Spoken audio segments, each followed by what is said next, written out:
இப்போ நிறைய பேர் அதுவும் நான் இந்த ஸ்டேஜ்லேயே கிளாரிஃபை பண்ணணும். நிறைய பேர் கேட்பாங்க, இந்த மாதிரி நீங்கள் ஏன் வந்து வேலையை ரிசைன் பண்ணீங்க, நீங்கள் பாலிடிக்ஸ் போகிறீங்களா, இந்த ஃபவுண்டேஷன் எதுக்கு ஆரம்பிக்கணும் அப்படின்னு. அதுவும் வந்து ஒரு ஸ்டேஜில் வந்து எப்பவுமே ஓப்பனாக ஹானஸ்ட்டாக டிரான்ஸ்பரண்ட்டாக சில விஷயத்தை வந்து நம்ம கிளாரிஃபை பண்ணுறது எல்லாத்துக்குமே நல்லதுங்க. இப்போ நான் வந்து ஏன் வந்து என்னோட வேலையை விட்டுட்டு வந்தேன். ஆயுர்வேதம் ஒரு பொக்கிஷம், நம் ஆயுள் நீட்டக்கும் அற்புதம். டாக்டர் ஸ்ரீவர்மாஸ். அனைவருக்கும் வணக்கம். நம்முடைய அழைப்பை ஏற்று இங்கே வந்திருக்கும் குழந்தைவேலு ஐயா அவர்கள், சரோஜா அம்மா அவர்கள், நம்ம செங்குட்டுவன் அண்ணன் அவர்கள் மூவரும் தயவு செய்து மேடையில் அமருமாறு நான் கேட்டுக்கொள்கிறேன். நாம் எதுக்கு இந்த 3 பேர்த்த மேலே கூப்பிட்ருக்கோம் அப்படின்னாங்க, நம்ம செய்ய போகிற வேலைக்கு வந்து வயது வந்து ஒரு தடைக்கல்லாக இருக்கக்கூடாது அப்படிங்கிறக்காக. இவங்க 3 பேருமே 50 வயசுக்கு மேலே இருக்கிறவங்க, 50 வயசை தொட்டுக்கிட்டு இருக்கிறவங்க, 3 வித்தியாசமான சாதனைகள் பண்ணிக்கிட்டு இருக்கிறவங்க. யாருமே கரூரில் வந்து ஒரு தரமான கல்வி கொடுக்கணும், கிராமப்புறத்தில் வந்து ஒரு காலேஜ் கட்டணும், கிராமப்புறத்தில் கல்வி கொடுத்து ஒரு மனுஷனோட தலையெழுத்தை மாற்றணும்னு நினைக்காதப்ப இங்கே வந்து கையில் இருக்கிற எல்லா பணத்தையும் போட்டு இந்த லேண்ட் வாங்கி, இதை இப்போ பொட்டல் காடாக இருந்த ஒரு இடம் இப்போ ஒரு மிகப்பெரிய ஒரு கல்வி நிறுவனத்தை கட்டியிருக்காரு. அது மட்டும் இல்லை, அறம் எப்படி இருக்கணும் அப்படிங்கிறத நம்ம செங்குட்டுவன் அண்ணாவை பார்த்து கற்றுக்கணும். ஒரு அறம்ங்கிற வேர்டு இப்போ வந்து ரொம்ப காமன் ஆயிடுச்சுங்க. அறம்னா நிறைய பேத்துக்கு என்னன்னு கூட தெரியாது. இப்போ ஐயா அவர்கள் பார்த்தீங்கன்னா திருக்குறள் ப்ளஸ் தமிழில் இருக்கிற பழைய காப்பியங்கள் அதில் எப்படி வாழ்கிறாங்களோ அது இந்த ஸ்கூல் காலேஜ் ஃபுல்லாக அதே மாதிரி நடத்திக்கிட்டு இருக்காரு. சில இடத்துல நீங்கள் அந்த கோட்ஸ் கூட பார்க்கலாம். வேறு வேறு நாட்டில் இருக்கிற நம்ம தமிழ் மக்கள் அவங்களுக்கு போய் திருக்குறள் பற்றி பேசுவார். இப்போ தான் வந்து துபாய் கட்டாரெல்லாம் ஒரு பயணம் முடிச்சுட்டு திரும்ப வந்திருக்காரு. வெளியூரில் இந்தியர்களுக்கு குழந்தைகளுக்கு போய் திருக்குறள் சொல்கிறார். அவரோட பாஸ்ட் டைம் மாதிரி அது.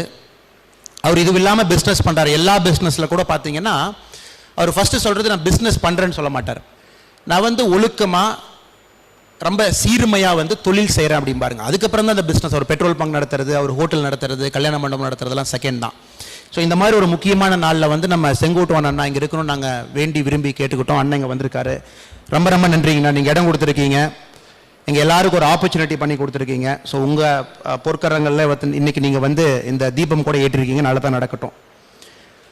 குழந்தைவேலு ஐயா வந்து அவங்களுக்கும் அறிமுகம் வேண்டாம். பட் இப்போதைக்கு நம்மகிட்ட கான்செப்ட் ஆஃப் ஹீரோஸ்னாவே வேறீங்க. நம்மளை பொறுத்த வரைக்கும் ஹீரோஸ்னால் எப்படி இருக்கணும், டிவியில் நிறையா வரணும், பேப்பரில் வரணும், வாட்ஸ்அப்பில் வரணும், அவங்க என்ன பண்ணுறாங்கன்னு தெரியாது, அதிகமாக அவங்க லைஃப்பில் சர்க்குலேட் ஆகிட்டே இருந்தாங்கன்னா அவங்க ஹீரோ அப்படிங்கிற மாதிரி நமக்கு ஒரு டெஃபினேஷன் இருக்குது. சில பேர் பார்த்தீங்கன்னா வயது வந்து ஒரு தடையில்லை, என்னோட ஊரில் சொந்தமாக என்னால் விவசாயம் சிறப்பாக பண்ண முடியும், நான் வந்து இந்த ஏஜில் கூட மிடுக்கா ரொம்ப வசீகரமாக என் வேலையை செய்வேன், என்னை நீங்கள் பார்த்தீங்கன்னாவே உங்களுக்கு ஒரு புத்துணர்ச்சி வரணும் அப்படின்னு சொல்கிறது வந்து குழந்தைவேலு ஐயா. அதுக்காக தான் அவர் நாங்கள் இன்றைக்கி கூப்பிட்ருக்கோங்க. நம்ம சரோஜாக்கா அவங்களுக்கு வந்து அறிமுகம் தேவையில்லை. அவங்க வந்து விவசாயிகளை வந்து ஓனர்ஸாக மாற்றிக்கிட்டு இருக்காங்க. யாரெல்லாம் விவசாயம் பண்ணுறாங்களோ அவங்கள வந்து முதலாளிகளாக கன்வெர்ட் பண்ணி ஒரு அறக்கட்டளை ஆரம்பித்து அதில் வந்து அவங்கள ஆர்கானிக் ஃபார்மிங் என்கரேஜ் பண்ணி இந்த ஏரியா பெரிய லெவலில் இருக்காங்க. ஸோ ஒரு பெண் அப்படிங்கிறக்கு வந்து சாதனை வந்து ஒரு தடை அல்ல அப்படிங்கிறக்கு அக்கா ஒரு கிளாசிக் எக்ஸாம்பிள். ஏன் இந்த அறக்கட்டளை ஆரம்பிக்கணும்? இதே காலேஜில் வந்து நாங்கள் ஒரு 6 மாதத்துக்கு முன்னாடி வந்து பேசும்போது இங்கே ஒரு பையன் உட்காந்துருந்தார், செகண்ட் ரோல் உட்காந்துருந்தார். நாங்கள்லாம் பேசி முடிச்சதுக்கப்புறம் அந்த தம்பியை கேட்டோம், என்னப்பா நீ ஆகணும்னு சொல்லிட்டு. தம்பி சொன்னார், நான் ஒரு பெரிய ஒரு ஓட்டப்பந்தய வீரன் ஆகணும் அப்படின்னு. இப்போ நீ என்ன ஸ்பீடில்ப்பா ஓட்டம் ஓடிட்டு இருக்கேன்னு கேட்டால் 100 மீட்டர் ரேஸ் வந்து 10.2 செகண்ட்ஸில் கம்ப்ளீட் பண்ணிருக்காரு அந்த தம்பி. இன்னைக்கு வந்திருக்காரான்னு தெரியல, கிளாஸ் ரூமில் இருப்பார். 10.2 செகண்ட்ஸில் அரவக்குறிச்சியில் ஒரு கிராமத்தில் காலங்காத்தால் எந்திரிச்சு அவங்க தோட்டத்தில் ஆடு மாடெல்லாம் தோட்டத்தில் விட்டுட்டு பஸ்ஸில் இங்கே வந்து படிச்சுட்டு சாயந்தரம் போகிறார். எந்த ட்ரைனிங் கிடையாது, எந்த ப்ராக்டிஸும் கிடையாது. 10.2 செகண்ட்ஸ் 100 மீட்டர் ரேஸ். கொஞ்சம் ட்ரைனிங் கொடுத்தீங்கன்னா, பெங்களூரோ சென்னை மாதிரி ஒரு எக்ஸ்போஷர் கொடுத்துட்டிங்கன்னா, ஏன் ஒரு இந்தியாவுக்கு வந்து கோல்டு மெடல் வாங்க மாட்டாருங்க? 100% வாங்குவார். பட் நாம் அந்த இனிஷியேட்டிவ் எடுக்காதனால தான் பிரச்சனை.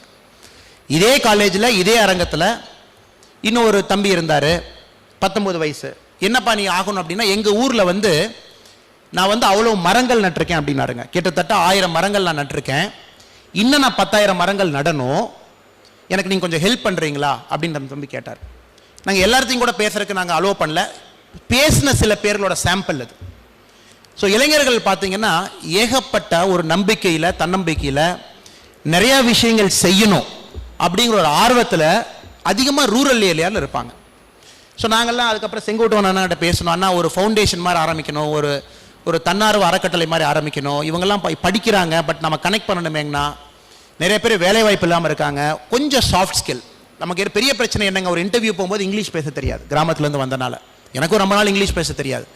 பட் இங்கிலீஷ் பேச தெரியாது அப்படிங்கிறது தான் நமக்கு ஒரு ஹேண்டிகேப்பாக இருக்குதோ தவிர, எனக்கு நான் என்னோட சப்ஜெக்டை பற்றி நாலேஜ் இருக்குதுன்னு யாரும் பார்க்கறதில்ல. ஸோ அண்ணா சொன்னார், அந்த மாதிரி ஒன்று ஆரம்பிக்கலாமே, ஸ்போக்கன் இங்கிலீஷ் ஆரம்பிக்கலாமே, கிரிட்டிக்கல் திங்கிங் பற்றி ஆரம்பிக்கலாமே அப்படிங்கிறதுல ஆரம்பித்த ஒரு எண்ணம் உங்களை மாதிரி 100 பேர் 120 பேர் எல்லாம் வேறு வேறு சந்தர்ப்பத்தில் நம்ம பார்த்து பேசியிருக்கிறோம். நீங்கள் எல்லாமே என்ன சொன்னீங்க, நாங்கள் எல்லாருமே மாற்றம் செய்கிறதுக்கு ரெடியாக இருக்கோம், பட் நாங்கள் கொஞ்சம் பிஸியாக இருக்கோம், எங்களுக்கும் ஒரு ஓன் லைஃப் இருக்குது. சில பேர் பிஸ்னஸ் பார்க்குறீங்க, சில பேர் ஃபுல் டைம் டாக்டர்ஸாக இருக்கீங்க, சில பேர் பஸ் வச்சுருக்கீங்க, டிரான்ஸ்போர்ட் ரன் பண்ணுறீங்க.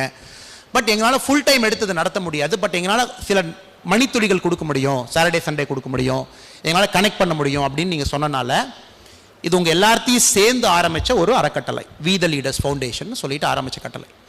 இதோட மோட்டோ பார்த்தீங்கன்னா லீட் த சேஞ்ச் அப்படின்னு சொல்கிறோம். மாற்றம் அப்படிங்கிறது நாம தான் லீட் பண்ணணும் அப்படிங்கிறோம். நம்ம பிரபாகரன் டாக்டர் பேசும்போது மாற்றம் ஒன்றே மாறாதது அப்படின்னாருங்க. மாற்றம் கண்டிப்பாக மாறித்தான் ஆகும். இன்னும் 5 வருஷம் கழிச்சு பார்த்தீங்கன்னா உலகம் இதே மாதிரி இருக்காது, கரூர் மாறிடும். ஒரு simple corona virus, simple issue. 34 நாளைக்கு முன்னாடி சைனாவில் உகானில் ஆரம்பித்த ஒரு சின்ன வைரஸுங்க. இன்னைக்கு காலையில் டேட்டா படி பார்த்தீங்கன்னா 91 கண்ட்ரியில் போயிருக்கு. 91 கண்ட்ரீஸில் மக்கள் கொரோனா VID-19 வைரஸில் அஃபெக்ட் ஆயிருக்காங்க.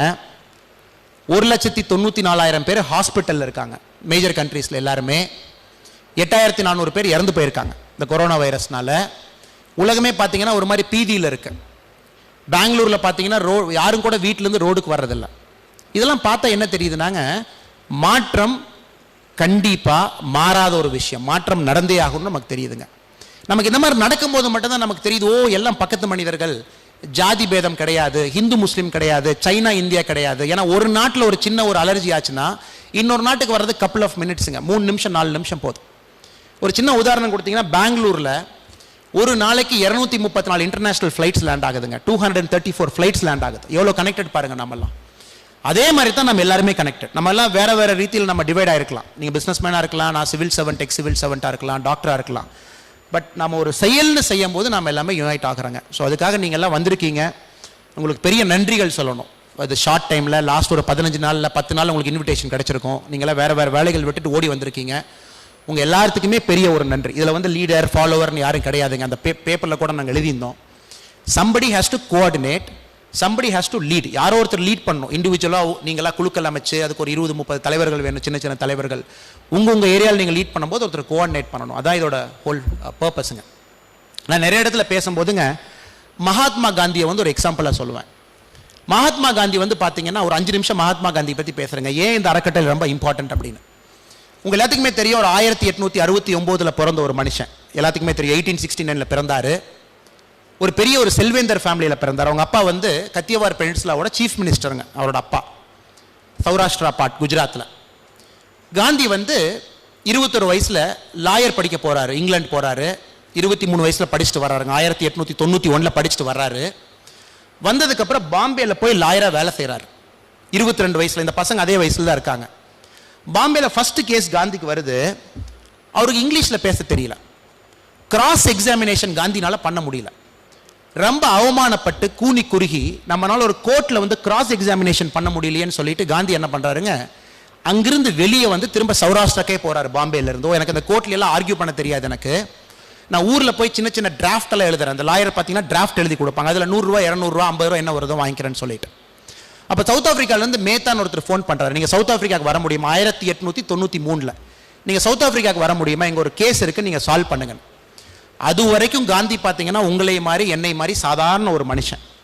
பணம் சம்பாதிக்கணும், வாழ்க்கையில் நல்லா இருக்கணும், நம்ம ஃபேமிலியை நல்லா வச்சுக்கணும், எங்கள் அப்பா சம்பாரித்து வச்ச பெருமையும் நானும் காப்பாற்றணும்னு நினச்ச ஒரு மனுஷன் 1893 சவுத் ஆஃப்ரிக்கா போகிறாருங்க. அப்போ ஜூன் 7 1893 ஒரு ட்ரெயின் எடுக்கிறார். பீட்டர் மேரிட்ஸ்பர்க் அப்படின்னு சவுத் ஆஃப்ரிக்காவோட சவுத் பகுதியில் ட்ரெயினில் போயிட்டு இருக்கும்போது ஒரு வெள்ளைக்கார உள்ள உட்காந்துருக்கான். அவன் காந்தியை கேட்குறான், நீ இந்த கம்பார்ட்மெண்ட்டில் வரக்கூடாதல்ல, அது ஃபர்ஸ்ட் கிளாஸ் கம்பார்ட்மெண்ட், நீ எதுக்கு இந்த கம்பார்ட்மெண்ட்டில் உட்காந்துருக்கேன்? காந்தி சொல்கிறேன், இல்லை நான் ஃபர்ஸ்ட் கிளாஸ் டிக்கெட் வாங்கியிருக்கேன், 4 ரூபா 50 பவுண்ட் நான் கொடுத்து வாங்கியிருக்கேன், என்னை எதுக்கு வெளியே போக சொல்கிறீங்கன்னு. உடனே அந்த வெள்ளைக்காரர் என்ன பண்ணுறான், அந்த ட்ரெயின் டிக்கெட் எக்ஸாமினரை கூப்பிட்டு, இங்கே பாருங்க இந்த ஆள் வந்து ப்ரௌன் கலரில் இருக்கான், கருப்பு கலரில் இருக்கான், நம்ம கம்பார்ட்மெண்ட்டில் உட்காந்துருக்கான், அவனை வெளியே போக சொல்லுங்க. காந்தி ஆர்கியூ பண்ணுறாரு, இல்லைங்க நான் டிக்கெட் வாங்கியிருக்கேன், நான் உட்காருவேன் ஃபர்ஸ்ட் கிளாஸ்ல. ஸோ பீட்டர் மேரிட்ஸ்பர்க்கில் ட்ரெயினை நிறுத்தி காந்தியை தூக்கி வெளியே வீசுறாங்க. காந்தியை வெளியே வீசும்போது கூட உங்களை மாதிரி என்னை மாதிரி நார்மல் ஆள் தான் அவர் லைஃப்பை பட்டு மட்டும்தான் அவர் சிந்திச்சுட்டு இருந்தார். வெளியே தூக்கி வீசினோடனே காந்தி கையில் 2 ஆப்ஷன் இருந்துச்சு.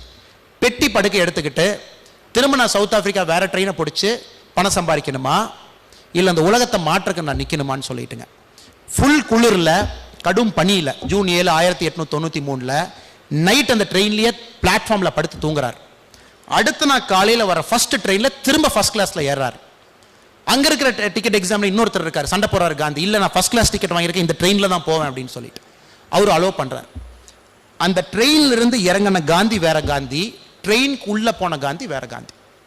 ஸோ மாற்றமுக்கு வந்து வெரி இம்பார்ட்டன்ட் காரணம் வந்து மைண்ட் செட்டுங்க. நம்ம மைண்ட் செட் வந்து மாறணும். நான் அப்படின்னு இருக்கிறது வந்து நாம் அப்படின்னு நாம் கொஞ்சம் மைண்ட் செட் மாற்றிக்கிட்டோம் அப்படின்னா நம்ம உலகம் வந்து ரொம்ப சிறப்பாக இருக்கும். அதுக்கப்புறம் காந்தியை பற்றி நம்ம பேசவே வேண்டாங்க.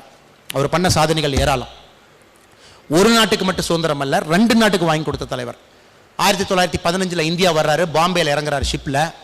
அப்போ கோபாலகிருஷ்ண கோகலே கேட்குறாரு, காந்தி எங்களுக்கு 1 வருஷத்தில் சுதந்திரம் வாங்கி கொடுத்துருவியான்னு. காந்தி சொல்கிறாரு, எந்த விஷயமே 1 வருஷத்தில் ஆகாது, ஃபஸ்ட்டு மக்கள் மாறணும், மக்கள் மாறினாங்கன்னா ஆட்சியாளர்கள் மாறுறாங்கன்னு சொல்லிட்டு. காந்திஜிக்கு 32 வருஷம் தேவைப்பட்டுச்சுங்க. 1915 1947 சுதந்திரம் கிடைக்கும் போது 32 வருஷம். பட் 32 வருஷம் அவர் வந்து விழாமல் போராடினாங்க. ஸோ இந்த அறக்கட்டளைக்கு பார்த்தீங்கன்னா நமக்கு லெசன் என்ன, இன்னைக்கு ஆரம்பிச்சிட்டோம், நல்லா ஜம்முன்னு ஆரம்பிச்சிட்டோம், நீங்கள் எல்லாரும் கூட வந்திருக்கீங்க, உங்கள் டைம் கொடுத்துருக்கீங்க. இன்னும் 3 மாதம் ஆனதுக்கப்புறம் நம்மளாம் பிஸி ஆயிடுவோம், வேறு வேலைகள் பண்ணுவோம், இவ்வளோ சமயம் இருக்குமான்னு தெரியாது. பட் உங்கள்கிட்ட ஒரே ஒரு கமிட்மெண்ட் என்ன, காந்திஜி 32 வருஷம் ஒரே மாதிரி ஒரே குறிக்கோளோட நான் சேஞ்ச் பண்ணணும்னு நினச்சதை நாமளும் பண்ணலாங்க. நம்ம பர்சனல் வேலையை செய்யலாம். பர்சனலாக எனக்கு 1000 வேலைகள் இருக்குது, உங்களுக்கு 1000 வேலை இருக்குது, அதை நம்ம பண்ணுவோம். பட் நம்ம காமனாக ஒரு சமயம் கொடுக்கும்போது, ஒரு சனிக்கிழமையோ ஒரு ஞாயிற்றுக்கிழமையோ ஒரு மாதத்தில் வந்து ஒரு 3 நாட்களோ 4 நாட்கள் கொடுக்கணும்னு நினைக்கும் போது தயவு செஞ்சு நீங்களாம் கொடுப்பீங்கன்னு நான் நம்புகிறேன். அதுதான் வெரி இம்பார்ட்டன்ட்டுங்க இந்த மாற்றத்துக்கு. நம்ம என்ன பண்ண போகிறோம், 3 விஷயங்கள் பண்ணணும் அப்படிங்கிறது என்னோட ஆசைங்க. நீங்கள் எப்படி அதை யோசிக்கிறீங்கன்னு எனக்கு தெரியல. அதுக்கப்புறம் இந்த வெப்சைட்டில் நிறைய ஆப்ஷன் இருக்குது, தமிழ் ப்ளஸ் இங்கிலீஷ் 2மே இருக்குது. உங்கள் கருத்துக்களை போடுங்க, உங்கள் கருத்துக்களை வாங்கிக்கலாம், சேர்ந்து பண்ணலாம். முதல் விஷயம் வந்துங்க, இளைஞர்கள்ட்ட வந்து வேலை செய்யணும். இப்போ விஷ்ணு பார்த்தீங்க அப்படின்னா நம்ம நண்பர், அவர் கரூர் செட்டிப்பாளையத்தில் அவர் இளைஞர்கள்ட்ட வேலை செய்கிறார். அவர் 4 வயசு 5 வயசு 6 வயசு 7 வயசு இளைஞர்கள்ட்ட வேலை செய்கிறாங்க. அவங்க அக்கா எல்லாம் வந்து அவங்க ஒரு தனியாக செட்டிப்பாளையத்தில் பண்ணுறாங்க. பண்ணுறது புதுசு எதுவுமே இல்லைங்க, எல்லாரும் பண்ணிகிட்டு இருக்காங்க. பட் நாம் வந்து 18 வயசுலேருந்து 22 வயசு உள்ள இருக்க இளைஞர்கள்ட்ட வேலை செய்யணுங்க. அதான் என்னோட ஒரு தீர்க்கமான ஒரு வேண்டுகோள். ஏன் வேலை செய்யணும் அப்படின்னாங்க, ஒரு இளைஞனுக்கு வந்து மைண்ட் செட்டை மாற்றிட்டிங்கன்னா போதும், உனக்கு எதுவுமே வேண்டாம். இவ்வளோ பேர் இங்கே உட்காந்துருக்காங்க, எல்லாருமே ஒரு வேலை வாய்ப்புக்காக இங்கே உட்காந்துருக்காங்க. அந்த வேலை வாய்ப்பு அப்படிங்கிறத சுய தொழில்னு மாற்றிட்டிங்கன்னா போதும். அந்த தம்பி என்ன யோசிப்பார்னா, கஷ்டப்பட்டு படித்து 12,000 ரூபா சம்பளம் வாங்குறதுக்கு நம்ம ஊரில் பட்டு ஆடு வாங்கி ஒரு பிஸ்னஸ் மேனாக பண்ணால் நல்லா சம்பாதிக்கலாமே அப்படிங்கிற எண்ணம் வரும். அதைத்தான் நம்ம சோஷியல் ஆண்டர்பிரினர்ஷிப் அப்படின்னு சொல்கிறோம். இப்போ பார்த்தீங்கன்னா தேனி, ஆடு, மாடு, கால்நடைகள் எல்லா விஷயத்தில் பெரிய ஆண்டர்பிரினர்ஸாக கிரியேட் பண்ண முடியுங்க அரவக்குறிச்சி பொறுத்தவரைக்கும். ஏன்னா மழை வராத பிரதேசம். ஸோ ஒன்று வந்து மைண்ட் செட் சேஞ்ச் பண்ணுறதுக்கு 18 வயசுலேருந்து 22 வயசு இருக்கிற பசங்கிட்ட நம்ம வேலை செய்யணும். நல்ல ட்ரெயினர்ஸ் சென்னையிலேருந்து பெங்களூர்லேருந்து கொண்டு வரலாம், ஒர்க் ஷாப்ஸ் கண்டக்ட் பண்ணலாங்க. அவங்களுக்கு தேவையான கம்யூனிகேஷன் ஸ்கில்ஸ், கிரிட்டிக்கல் ஸ்கில்ஸ் எல்லாமே இந்த அரங்கத்தை யூஸ் பண்ணுறதுக்கு அண்ணன் வந்து நமக்கு பர்மிஷன் கொடுத்துருக்காரு. நம்ம ஒரு டைம் டேபிள் போட்டு அவங்களுக்கு ஒரு 30 டே ப்ரோக்ராம், 45 டே ப்ரோக்ராம் மாதிரி இந்த ஏப்ரல், மே, ஜூனில் அவங்களுக்கு நிறைய டைம் கிடைக்குது. அவங்க வந்து கண்டினியூஸாக 30 டேஸ் 35 டேஸ் பார்ட்டிசிபேட் பண்ணணும். கிளாஸஸ் இருக்கும் மார்னிங்லேருந்து ஈவினிங் வரைக்கும். அவங்களுக்கு எக்ஸ்போஷரும் கொடுக்கலாம், நாலேஜும் கொடுக்கலாம். அதில் அவங்க மாறுவாங்க. இது நம்பர் 1. நம்பர் 2 பார்த்தீங்கன்னா, நாம் வாழ்கிற வாழ்க்கை வந்து இந்த 50 வருஷம் கழிச்சு இந்த மாதிரி ஒரு வாழ்க்கை இருக்குமா அப்படிங்கிறனா அது டவுட்டுங்க. கொரோனா வைரஸ் வந்து ஜஸ்ட் ஒரு டெய்லர் தாங்க. விச் மீன்ஸ் நம்ம வாழ்க்கை முறையை நாம் கொஞ்சம் மாற்றி அமைக்க வேண்டிய ஒரு நிர்பந்தத்தில் நம்ம இருக்கிறோங்க. எப்படி மாற்றி அமைக்கணும்? ஒன்று வந்து நம்ம சாப்பிட்ற உணவு, நம்ம எங்கிருந்து சாப்பிட்றோம் அப்படிங்கிற உணவு, நம்ம உணவு வந்து எங்கிருந்து வாங்குறோம் அப்படிங்கிறது. இப்போ நீங்கள் ஒரு அமெரிக்காவோ இங்கிலாண்டோ பார்த்தீங்கன்னா நீங்கள் சாப்பிட்ற உணவு வந்து 50 கிலோமீட்டருக்குள்ளேயே விவசாயம் செஞ்சு அதை விளை வச்சு உங்களுக்கு கொடுப்பாங்க. இப்போ இந்தியாவில் பார்த்தீங்கன்னா தக்காளிங்கிறது தெலுங்கானாலேருந்து வருது, முட்டைங்கிறது நாமக்கல் வருது, நாக்பூர்லேருந்து வருது, பால் பார்த்தீங்கன்னா கேரளா, தெலுங்கானா எல்லா பக்கத்துலேருந்து வருது. ஸோ நீங்கள் சாப்பிட்ற உணவு ஆக்சுவலாக நீங்கள் கிரியேட் பண்ண உணவு கிடையாதுங்க, அது வேறு இடத்துலேருந்து வர உணவு. நாம் விளைவிக்கிற உணவு கூட நாம் சாப்பிடாத உணவு. அவ்வளோ பெஸ்டிசைட் அடிக்கிறோம், இன்செக்டிசைட் அடிக்கிறோம், அவ்வளோ அடிக்கிறோம். பட் ஆர்கானிக் ஃபார்மிங் அப்படிங்கிறது நம்ம பண்ணணும், நம்ம இயற்கை விவசாயம் வந்து நம்ம வேண்டாம்னு நினைக்கிறோம், பணம் வராதுன்னு சொல்லிட்டு. அதுக்கு தான் இந்த மாதிரி நிறையா சரோஜாக்கா இங்கே நிறைய பேர் இயற்கை விவசாய ஆர்வலர்கள் இருக்காங்க. அவங்கள வச்சு ஃபஸ்ட்டு அவேர்னஸ் கிரியேட் பண்ணுறதுங்க. நம்ம யாரையும் வந்து இயற்கை விவசாயம் பண்ணால் நம்ம ஆளுக்கு பண்ண மாட்டாங்க. ஏன்னா அவங்களுக்கு பணம் ஃபஸ்ட்டு வரணும். யாருமே வந்து இங்கே பணக்காரர்கள் கிடையாது விவசாயிகள். நாளைக்கு காலைல மாறினா மாற மாட்டாங்க. நெக்ஸ்ட் 6 மாதத்தில் பார்த்தீங்கன்னா நிறைய அவேர்னஸ் கிரியேட் பண்ணணும், கேம்ப்ஸ் ஆர்கனைஸ் பண்ணணும், நிறைய பேர்த்த பேச வைக்கணும், அவங்களுக்கு எக்ஸ்போஷர் கொடுக்கணும். இயற்கை விவசாயம் பண்ணாங்கன்னா மார்க்கெட் எப்படி பண்ணுறதுன்னு மார்க்கெட்டிங் ஹெல்ப் பண்ணி கொடுக்கணும். யாரோ ஒருத்தர் பெங்களூர்லேருந்து சென்னையிலேருந்து இங்கே வந்து இயற்கை விவசாய சந்தை ஒன்று கிரியேட் பண்ணணும். கரூர் மாவட்டத்திலையோ அரவக்குறிச்சிலையோ இயற்கை விவசாயம் நீங்கள் செஞ்சீங்கன்னா இயற்கை விவசாய சந்தை இது, இந்த சந்தையில் வந்து நீங்கள் விற்கலாம். அவங்களுக்கு நீங்கள் அந்த பார்த்தே பண்ணி கொடுக்கலாம். எப்படி அவங்க இயற்கை விவசாயத்துக்குள்ளே போவாங்க? அவன் விலை வச்சிருவான், ஒரு தக்காளியோ கத்திரிக்காயோ பண்ணிடுவாங்க, பட் எங்கே போய் விற்பாங்க? ஸோ இந்த கம்ப்ளீட் சப்ளை செயின் நம்ம கிரியேட் பண்ணதுக்கு அப்புறம் ஒரு விவசாயியை போய் இயற்கை விவசாயம் பண்ணுன்னு சொல்லலாம், அவங்க பண்ணுவாங்க. ஸோ அது ஒரு 6 மாதம் நமக்கு ஒரு கனவு இருக்குதுங்க, அதை நம்ம கிரியேட் பண்ணணுன்னு.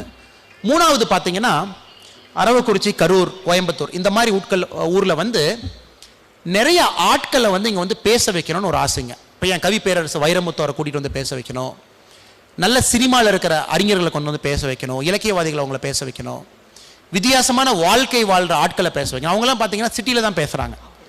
கரூருக்கு யாரும் வரமாட்டாங்க, அரவக்குறிச்சிக்கு யாரும் வரமாட்டாங்க, ரூரல் ஏரியாவுக்கு வரமாட்டாங்க. நம்மளை பொறுத்த வரைக்கும் பார்த்தீங்கன்னா மாதத்துக்கு ஒரு ஈவெண்ட், 2 மாதத்துக்கு ஒரு ஈவெண்ட், 3 மாதத்துக்கு ஒரு ஈவெண்ட், அந்த மாதிரி நீங்கள் வைக்கும்போது முக்கியமான ஆட்கள் கொண்டு வந்து வாழ்க்கையை பற்றி, நம்ம வாழ்க்கை எப்படி வாழ்ந்துட்டு இருக்கோம், மாற்றம் எப்படி வேணும் அப்படின்னு நிறைய பேர்த்த கொண்டு வந்து வீத லீடர்ஸ் ஃபவுண்டேஷன் மூலமாக பேச வைக்கணும்.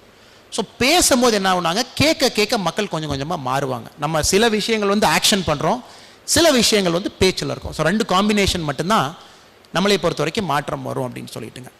இப்போ நிறைய பேர், அதுவும் நான் இந்த ஸ்டேஜ்லேயே கிளாரிஃபை பண்ணணும், நிறைய பேர் கேட்பாங்க, இந்த மாதிரி நீங்கள் ஏன் வந்து வேலையை ரிசைன் பண்ணீங்க, நீங்கள் பாலிடிக்ஸ் போகிறீங்களா, இந்த ஃபவுண்டேஷன் எதுக்கு ஆரம்பிக்கணும் அப்படின்னு. அதுவும் வந்து ஒரு ஸ்டேஜில் வந்து எப்பவுமே ஓப்பனாக, ஹானஸ்ட்டாக, டிரான்ஸ்பரண்ட்டாக சில விஷயத்தை வந்து நம்ம கிளாரிஃபை பண்ணுறது எல்லாத்துக்குமே நல்லதுங்க. இப்போ நான் வந்து ஏன் வந்து என்னோட வேலையை விட்டுட்டு வந்தேன், வேலையை வர்றது பெருசு இல்லை, நீங்களும் நிறைய பேர் வேலையை விட்டுருக்கீங்க, புதுசாக நான் எதுவும் பண்ணலீங்க, நீங்களும் வேலையை விட்டுட்டு வேறு வேலையை செய்கிறீங்க, வேலையை வர்றதுங்கிறது பெரிய விஷயம் கிடையாது. நான் எதுக்கு வேலையை விட்டேன் அப்படின்னாங்க, 9.5 வருஷம் வேலை செஞ்சுட்டோம், கிட்டத்தட்ட ஒரு 370 மர்டர்ஸ் பார்த்துட்டேன், கொலைகள் பார்த்துருக்கேன், ஒரு 600க்கு மேலே ரேப் பார்த்துருக்குறேங்க, 10,000 பேருக்கு மேலே ஆக்சிடென்ட்டில் இறந்து போகிறத பார்த்துருக்கேன், நிறைய விஷயங்கள் பார்த்துருக்கேன், பார்க்கக்கூடியாத விஷயங்களை பார்த்துருக்கேன், செய்யக்கூடியாத விஷயங்கள் செஞ்சுருக்கேன்.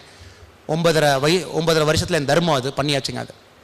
பட் ஒரு காலகட்டத்தில் நீங்கள் உங்கள் லைஃப்பை, ஒரு 35 வயசு உங்கள் லைஃப் எப்படி இருக்குன்னு பார்த்தீங்கன்னா, இதே இந்தியாவில் இதே வேலையை இன்னும் 25 வருஷத்துக்கு செய்யணுமா, இல்லை நாமளும் வந்து ஒரு சின்ன தூணாக வந்து சில மாற்றங்கள் கொண்டு வரக்கு ஒரு லீடர்ஷிப்போ ஒரு கோஆர்டினேஷனோ அந்த மாதிரி பண்ணணுமா அப்படின்னு.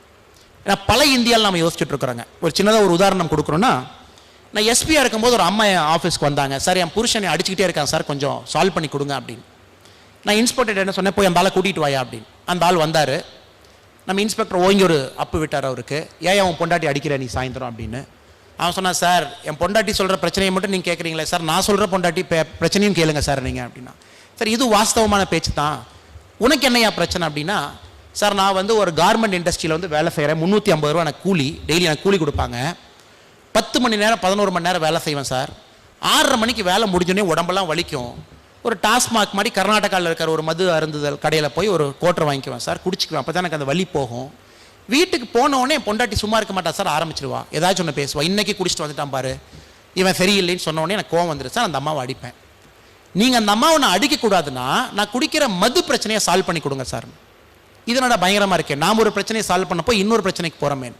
ஏன்னா ஒரு கட்டத்தில் வந்து பார்த்தீங்கன்னா சர்க்கார் என்ன சொல்லுது, கவர்மெண்ட் என்ன சொல்லுது, இப்போ தமிழ்நாடு பார்த்தீங்கன்னா போன வருஷம் டாஸ்மாக் கடையில் சர்க்காரத்துக்கு வந்த, கவர்மெண்ட்டுக்கு வந்த வருமானம் பார்த்தீங்கன்னா 33,000 கோடி ரூபாய்.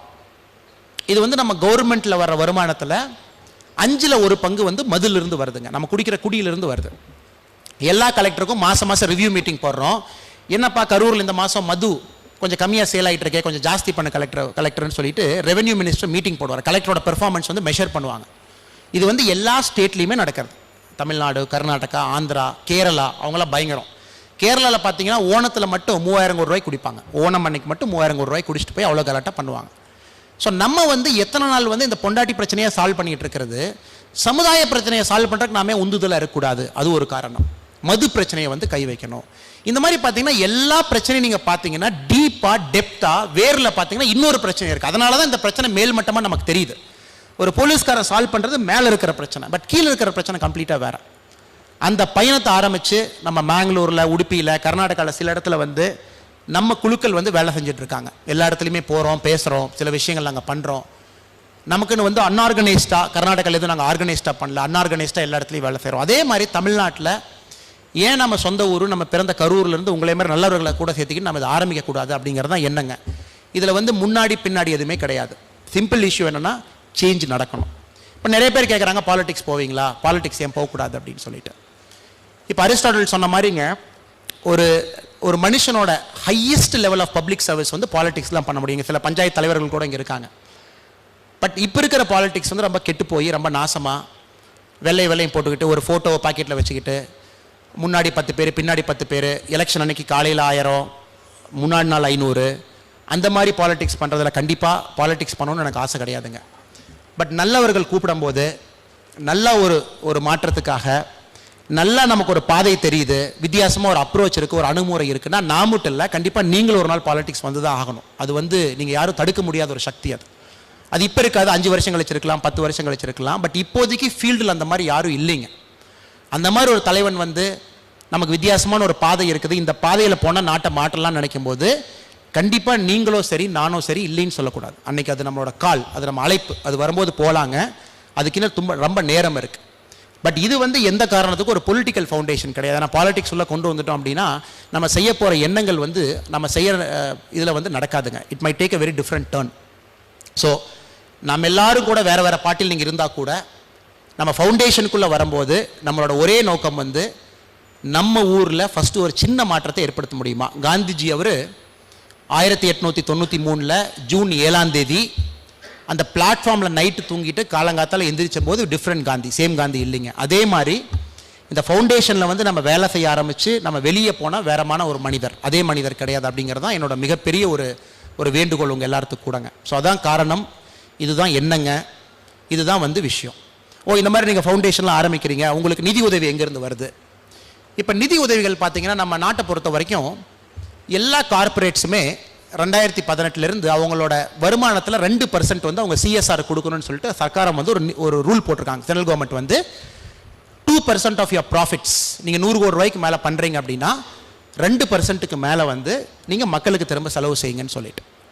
ஸோ என்னை பொறுத்த வரைக்கும் இந்த இந்தியாவில் வந்து நல்ல விஷயங்கள் செய்யும் போது நிதி அப்படிங்கிறது ஒரு பெரிய விஷயம் கிடையாதுங்க. The people in Bangalore, Chennai, Delhi நல்ல ஆட்கள் வந்து பேக் பண்ணுறதுக்கு ரெடியாக இருக்காங்க. யாரோ உங்களை மாதிரி இளைஞர்கள் வந்து லீட் பண்ணி நல்ல ப்ராஜெக்ட் பண்ணாங்கன்னா பணம் அப்படிங்கிறது இந்த இந்தியாவில் ஒரு தடை கிடையாதுங்க. நம்மளோட எண்ணங்கள் வந்து ஒழுக்கமாக இருக்குது, நம்மளோட ஆக்ஷன் வந்து ரொம்ப சுத்தமாக இருக்குது, நம்மளோட பெடிகிரி ரொம்ப நேர்மையாக இருக்குது. அப்படிங்கும்போது இந்த ஃபவுண்டேஷனை இன்னும் 100 மடங்கு 1000 மடங்கு 10,000 மடங்கு பண்ணக்கூடிய கெப்பாசிட்டிக்கு நமக்கு நிதி வேணும்னா கூட அந்த நிதியை நாங்கள் திரட்டி கொண்டு வந்து கரூரில் நாங்கள் கொடுக்குறோம். ஸோ கண்டிப்பாக அதை பற்றி நீங்கள் எதுவும் யோசிக்க வேண்டாம். இப்போ நம்ம ஆரம்பிக்கிறோம், 2 வருஷம் கழிச்சு எப்படி இருக்கும். So that is not an issue. நானும் கிட்டத்தட்ட ஒரு 35 நிமிஷம் 40 நிமிஷம் பேசிட்டேங்க. நீங்கள் வந்தவங்க எல்லாருக்குமே ஒரு மிகப்பெரிய நன்றிகள். ஏன்னா நீங்கள் இன்றைக்கி வந்தவங்க எல்லாமே மாற்றத்தை எதிர்பார்த்து வந்தவங்க. வேறு ஃபவுண்டேஷன் மாதிரி ஆரம்பித்து நிதி உதவி செய்கிறோம், இல்லாதவங்களுக்கு வந்து பணம் கொடுக்குறோம் அப்படிங்கிறத விட நம்ம யாருக்குமே மீன் கொடுக்கலைங்க. மீன் எப்படி பிடிக்கணும்னு சொல்லி கொடுக்குறோம். இது ரெண்டுக்கு பேசிக் டிஃப்ரென்ஸ் இருக்குது. We are teaching people how to fish. நம்ம யாருக்கும் மீன் கொடுத்தீங்கன்னா 1 கிலோ மீன் கொடுத்தீங்கன்னா இன்றைக்கி நைட் சாப்பிடுவாங்க, அன்றைக்கி காணாமல் போயிடும் அடுத்த நாள் காலையில். பட் நம்ம இளைஞர்களுக்கு வந்து மீன் எப்படி பிடிக்கலான்னு சொல்லி கொடுக்கலாங்க. ஸோ வந்து 1000 கேஜி 10,000 கேஜி 20,000 கேஜி மீன் பிடிப்பாங்க. ஸோ அந்த நம்பிக்கையில் உங்கள் எல்லாரோட நல்ல மனசில் உங்கள் ஆதரவு இல்லைங்க. இதில் வந்து யாரும் நம்பர் 1 நம்பர் 2 கிடையாதுங்க. உங்கள் எல்லாத்துக்குமே ஒரு ஐடி வந்துடும், வாலண்டியர் ஐடி. நீங்கள் ரெஜிஸ்டர் பண்ண அந்த வெப்சைட்டில் நீங்கள் ரெஜிஸ்டர் பண்ணோடனே உங்களுக்கு ஒரு வாலண்டியர் ஐடி வந்து உங்களுக்கு ஐடி கார்டு வந்துடும். Within a month all of you will get an ID card also. அதில் உங்கள் நம்பர் வந்து 001 002 003 அந்த மாதிரி உங்களுக்கு ஒரு நம்பர் வரும். ஸோ நம்ம ஃபவுண்டேஷனில் வந்து யாருக்கும் ஒரு ரேங்க் கிடையாது, கோஆர்டினேட்டர்னு ஒருத்தர் இருக்காரு, மிச்சவங்க எல்லாத்துக்குமே நம்பர் தான் ஐடிங்க. 1 2 3 113 115 அதான். ஸோ முடிஞ்ச வரைக்கும் உங்களை பொறுத்த வரைக்கும் நிறைய இளைஞர்கள்ட்ட எடுத்து சொல்லுங்கள், ரெஜிஸ்டர் பண்ண சொல்லுங்கள். ஸோ ஏப்ரல் 14 வரைக்கும் இன்னும் 1 மாதம் பார்த்தீங்கன்னா நம்ம ரெஜிஸ்ட்ரேஷன் ஃபேஸில் இருக்க போகிறோம். 1 month you want to register. நிறைய இளைஞர்கள் வந்து உள்ளே கொண்டு வந்து ரெஜிஸ்டர் பண்ணி அப்புறம் நம்ம குழுக்களாக பிரித்து ஒரு குழுக்கு வந்து பார்த்திங்கன்னா இண்டிவிஜுவலாக உங்களே மாதிரி ஒரு லீடர்ஸை விட்டு உங்களுக்கு ஒரு ஜென்ரல் டைரக்ஷன் அண்ட் சூப்பர்விஷன் கொடுத்து ஏப்ரல் 14 நம்ம இன்னொரு ஃபங்க்ஷன் போட்டு அந்த ஃபங்க்ஷனில் 2020 2021 என்ன பண்ண போகிறோம் அப்படின்னு நம்ம கேலண்டரை இஷ்யூ பண்ணிடுவாங்க. So we will tell them 2020 2021 calendar of events. So April 14 2020 April 14 2021 வரைக்கும் we will issue a calendar of events so that உங்கள் எல்லாருக்குமே கிளாரிட்டி இருக்கும். நெக்ஸ்ட் ஒரு வருஷத்துக்கு நம்ம என்ன பண்ண போகிறோம், எங்கே பண்ண போகிறோம், உங்கள் டைம் நீங்கள் எப்படி கொடுக்கணும்னு சொல்லிட்டு. ஸோ மொத்தமே உங்கள் எல்லாத்துக்கும் கூட இங்கே வந்திருக்கிற இளைஞர்கள், இங்கே வந்திருக்கிற தன்னார்வ தொண்டர்கள், சில பேர் பார்த்தீங்கன்னா வேறு வேறு தன்னார்வ நிறுவனத்தில் கூட இருக்கீங்க. நம்ம சகாயம் ஐயா கிரியேட் பண்ண மாற்றுப்பாதையில் சில பேர் இருக்கீங்க, அங்கேருந்து கூட சில பேர் வந்திருக்கீங்க, சில பேர்லாம் வேறு வேறு இதுலேருந்து வந்திருக்கீங்க. எல்லாருமே மோஸ்ட் வெல்கம். இதில் வந்து நான், நீ, அவருன்னு யாருமே கிடையாதுங்க. எல்லாரும் சேர்ந்து பண்ணலாம். சில பேர் சில அரசியல் கட்சியிலேருந்து கூட வந்திருக்கீங்க. சில பேர் நான் சொன்ன மாதிரி வந்து பஞ்சாயத்து தலைவர்களாக இருந்திருக்கீங்க. பரவாயில்ல, நோ ப்ராப்ளம். ஏன்னா இங்கே நம்ம வந்ததுக்கப்புறம் மாற்றம் அப்படிங்கிறத மட்டும் நம்ம ஒரு குறிக்கோளாக வச்சு நம்ம செய்ய போகிறோங்க. ஸோ அதில் வந்து பாலிடிக்ஸ் எதுவும் முன்னாடி வராது. நீங்கள் இன்னொரு இயக்கத்தில் செய்கிறது முன்னாடி வராது. முஸ்லீம், ஹிந்து, கிறிஸ்டியன், புத்திசம், ஜெயினிசம் முன்னாடி வராது. நான் doctor, engineer, X civil servant முன்னாடி வராது. நான் வந்து கூலி தொழிலாளி, பணக்காரன் முன்னாடி வராதுங்க. இங்கே எல்லாருமே we will be called only by numbers 001, 002, 003. Last ஒரே நிமிஷத்தில் முடிக்கணும் அப்படின்னாங்க, நாளைக்கு காலையில் நம்ம வாழ்க்கை வந்து நம்ம கையில் நிச்சயமாக கிடையாதுங்க. நிச்சயமாக கிடையாது. நம்ம யாராச்சும் இங்கே இருந்தால் கூட இல்லை நாளைக்கு காலையில் எனக்கு இந்த மாதிரி நடக்கும்னு நம்ம நினச்சோம்னா அது புத்தா சொல்லுவார், இட் இஸ் கால்ட் சங்காரா அப்படிம்பார் பாலியில். சங்காரா அப்படிங்கிறதுங்க ஒரு மனுஷனோட எக்ஸ்பெக்டேஷன். நாளைக்கு என்ன நடக்கும், அடுத்த வாரம் என்ன நடக்கும், அதுக்கு அடுத்த மாதம் என்ன நடக்கும்னு சொல்லிட்டு. என்னையை பொறுத்த வரைக்கும் நாளைக்கு காலையில் நம்ம யாரும் நிரந்தரமாக கிடையாதுங்க. அது கொரோனா வந்ததுக்கப்புறம் நம்ம எல்லாத்துக்கும் கூட ரொம்ப ஆழமான ஒரு பதிவு என்ன அப்படின்னா, இருக்கிற வாழ்க்கையை அன்னைக்கு ரொம்ப சிறப்பாக வாழலாம், நாளைக்கு என்ன நடக்குமோ நடக்கட்டும் அப்படிங்கிறது கூட அந்த ஃபவுண்டேஷனோட எண்ணம். அதனால் ரொம்ப பெருசாக பிளான் பண்ணி இந்த மாதிரி பண்ணணும் அந்த மாதிரி பண்ணணும் அப்படிங்கிறத விட ஒரு நாள் கூட மிக சிறப்பாக வேலை செய்வாங்க. ஒரு பேசிக் ஐடியா வச்சுக்கலாம். கேலண்டர் ஆஃப் ஈவெண்ட்ஸ் அந்த 3 பாயிண்ட்ஸில் நம்ம அட்டாச் பண்ணி நம்ம வேலையை செஞ்சுக்கிட்டு போவோம். கரூர் மாவட்டத்தில் ஃபஸ்ட்டு மாற்றத்தை துவக்குவோம். பக்கத்து மாவட்டம் ஆட்டோமேட்டிக்காக நம்ம மக்கள் வருவாங்க. கோயம்புத்தூரும் போகலாம். நாம் கோயம்புத்தூர்லேயும் மாற்றத்தை பண்ணுவோம். ஏன்னா படித்த ஊர் அது, நிறைய பேர் அங்கேயும் ஆர்வமாக இருக்கிறாங்க. ஒரு 5 வருஷம் 10 வருஷம் ஆனதுக்கப்புறம் நம்ம விவேகானந்தர் சொன்ன மாதிரி அலை எடுத்துட்டிங்க அப்படின்னா அந்த அலையை ஸ்டாப் பண்ண முடியாது. துளியை ஸ்டாப் பண்ணலாங்க. 1 துளி 2 துளி 5 துளியை நீங்கள் ஸ்டாப் பண்ணலாம். பட் அலையை வந்து ஸ்டாப் பண்ண முடியாதுங்க. சுனாமி வரும்போதெல்லாம் நமக்கு சொல்லிக் கொடுக்குற பாடம் அது. அலை வந்துச்சுன்னா அதுக்கு முன்னாடி மனுஷர்கள் வந்து வெறும் ஒரு சின்ன ஒரு புள்ளி தான். அது மாதிரி இது அலையாக வரட்டும். உங்கள் எல்லாருமே நீங்கள் லீடர்ஸ், அதான் வி த லீடர்ஸ்னு சொல்லியிருக்கிறோங்க. நீங்கள் எல்லாருமே ஒரு தலைவன். உங்களுக்குள்ள இருக்கிற தலைவனை வெளியே கொண்டு வர பொறுப்பு என்னோட பொறுப்புங்க. உங்களுக்கு அந்த ஆப்பர்ச்சுனிட்டி கிரியேட் பண்ணுறது, அந்த மாதிரி உங்களுக்கு ஒரு ஹேண்ட் ஹோல்ட் பண்ணுறது, அதான் என்னோட ஒரே வேலை. உங்களுக்குள்ள இருக்கிற ஒரு தலைவனையும் வெளியே கொண்டு வந்துட்டா நம்ம நாட்டில் வந்து 130 கோடி தலைவன் உருவாயிருவான். அத்தனை தலைவர்கள் உருவாயிட்டாங்கன்னா தொண்டர்களே நமக்கு வேண்டாம். இப்போ இருக்கிற சமுதாயம் வந்து தொண்டன் வேணும்னு கேட்குற சமுதாயத்தில் நம்ம தலைவர் வேணும்னு கேட்குற ஒரு சமுதாயமாக நம்மளை மாற்றுவாங்க. ரொம்ப பேஷன்ஸாக நீங்கள் எல்லாரும் கூட லாஸ்ட் ஒரு 40 நிமிஷம் நான் பேசுகிறத கேட்டு வந்தீங்க. உங்களுக்கு என்ன நன்றி சொல்கிறதுன்னு எனக்கு தெரியல. இல்லை நன்றி சொல்லணும்னு அவசியம் கிடையாதுங்க. ஏன்னா நீங்கள் நானும் சேம் தான். நான் உங்களுக்கு நன்றி சொல்லி நீங்கள் எனக்கு நன்றி சொன்னது நல்லா இருக்காது.